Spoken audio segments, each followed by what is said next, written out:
understand the positive spin, and I'm grateful for your presence in the studio because the Transport Secretary wouldn't come on the show, Heidi Alexander, even though she had committed to it on Friday. She pulled out at the last minute. Goodness knows why.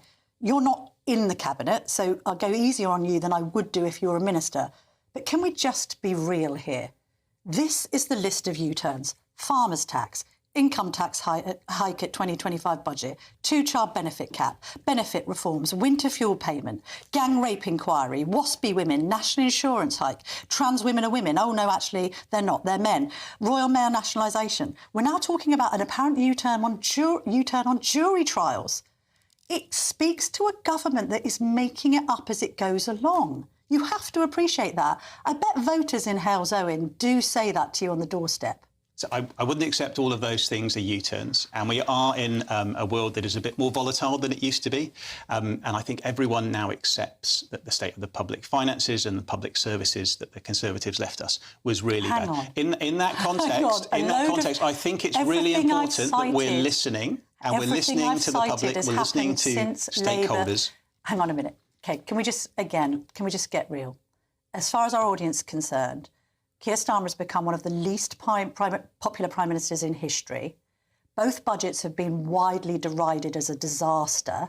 We've got polling in The Sun, which I'll come on to, that people are still feeling the cost of living squeeze, even if they're meant to be well off. You can't possibly be sitting here arguing at this stage with an approval rating of -59 that the Prime Minister's been doing a good job.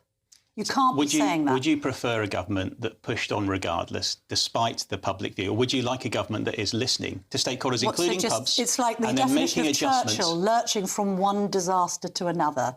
That's the government we have. That's not what I'm saying. I think it's very important that we're listening to people, we're listening to stakeholders, and we're making adjustments to improve the situation. And as you said, pubs are going to be very happy with the change. I think farmers and the NFU was very happy with the change. So these are important things that we're doing. Marginally happy with the change, but it shouldn't have happened in the first place. Also now, do we move on to bailing out other parts of the hospitality industry? Hotels facing 115% increases. You're helping pubs. What about restaurants? What about hotels?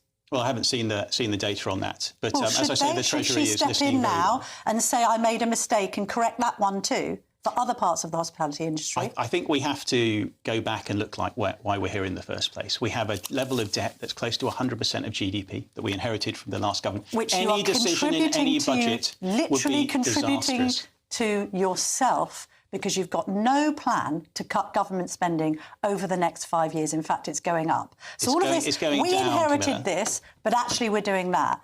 It's sort of trying to mislead the public. This constant blaming of the Tories for mistakes that have happened since the last budget.